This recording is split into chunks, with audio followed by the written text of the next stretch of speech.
Dice, ¿qué función cumplió el mandato representativo en la Revolución Francesa? Es que no lo hubo. Uy, pero la pregunta es preciosa. Os voy a explicar en qué momento y por qué se rompe el principio sagrado del mandato imperativo. Cuando se convocan por Necker los Estados Generales, por Luis XVI, los franceses, bajo mandato imperativo, designan a sus representantes que acudirán a las asambleas de Versalles de los 3 Estados Generales. Sobre todo el tercer Estado, porque la aristocracia y la Iglesia, sus representantes, bien, los 2 órdenes primeros que se llaman privilegiados, tenían sus métodos para elegir los representantes que no requerían precisamente de una votación estricta que bajo el principio del mandato imperativo. Pero el tercer Estado, el pueblo llano, el pueblo, sí, tenía que elegir bajo mandato imperativo a sus representantes o delegados que enviaron a Versalles a la reunión de los Estados Generales para que expusieran allí lo que los franceses, el pueblo francés, había expresado en el momento de elegir a sus representantes para los Estados Generales bajo lo que se llamó cuaderno de quejas o cahier de doléances.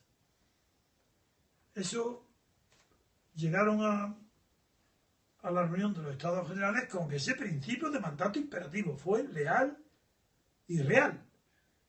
Pero hubo un momento donde el tercer Estado, al ver que estaba maltratado por los otros 2 estados, los otros 2 órdenes y por el rey Luis XVI, que quería reunir por separado a las 3 órdenes, o bien conjuntamente, pero para que se votara por órdenes y no por cabezas, es decir, donde siempre el tercer Estado estaba perdido, porque eran las 2 órdenes, serían 2 votos contra 1.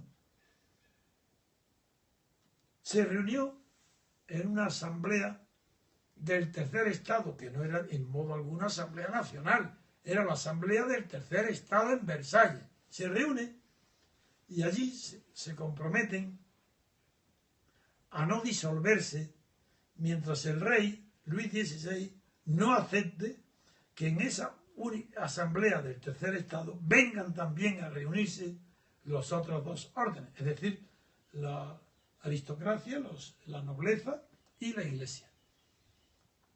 El rey en un primer momento se resiste y entonces cuando surge el genio, la inspiración del abate Sieyes, seguido de Mirabeau también y de otros líderes como los que habían dirigido un ensayo general de revolución que se hizo antes en Grenoble, en el Dauphiné, que se reúnen y hay un discurso famosísimo de Sieyes donde dice, primero Mirabeau había soltado sus frases solemnes y falsas, diciendo de aquí no nos moverán ni las bayonetas, de aquí solo nos sacarán las bayonetas, es decir, reunido el tercer Estado en una sala solo, dijo que de allí no se movía y que allí no se iban y que allí tenían que, dijo Sieyes, que aquí que vengan aquí a reunirse con nosotros la nobleza y la Iglesia y que se vote por cabezas y si no se hace, amenazó aquel 17 de junio,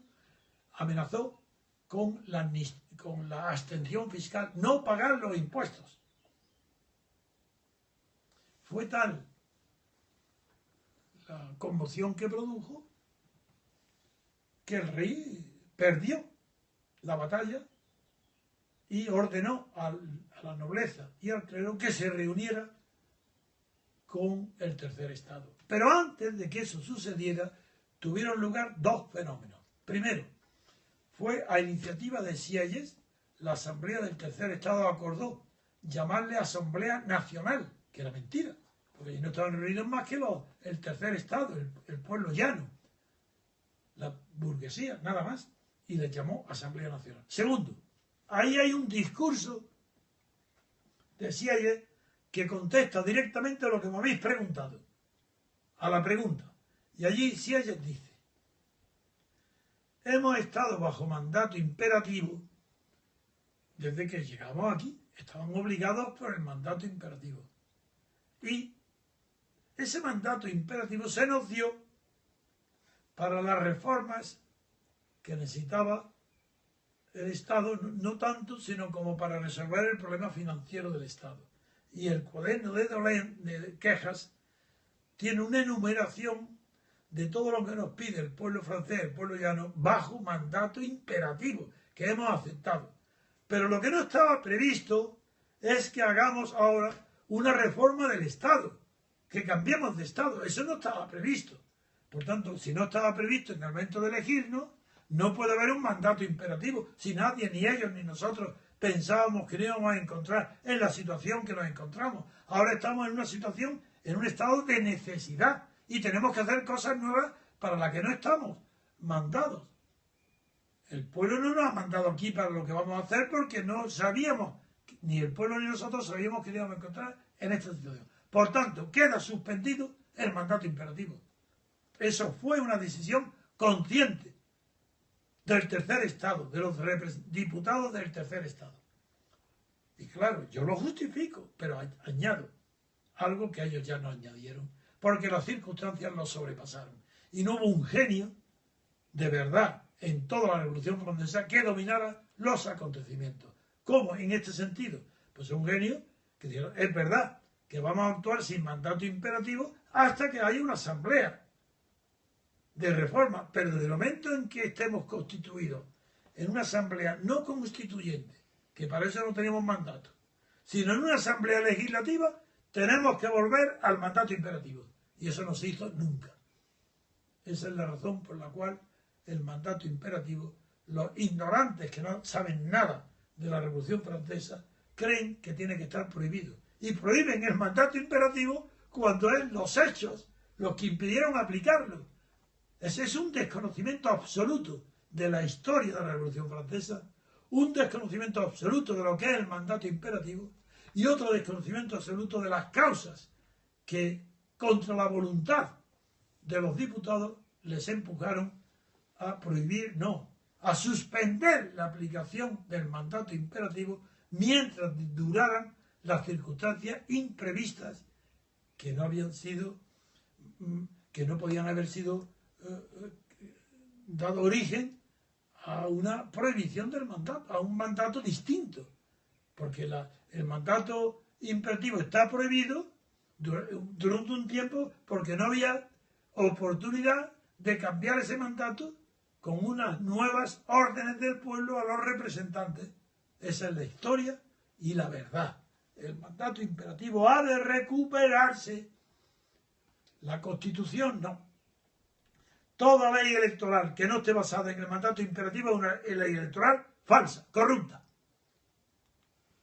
Bien.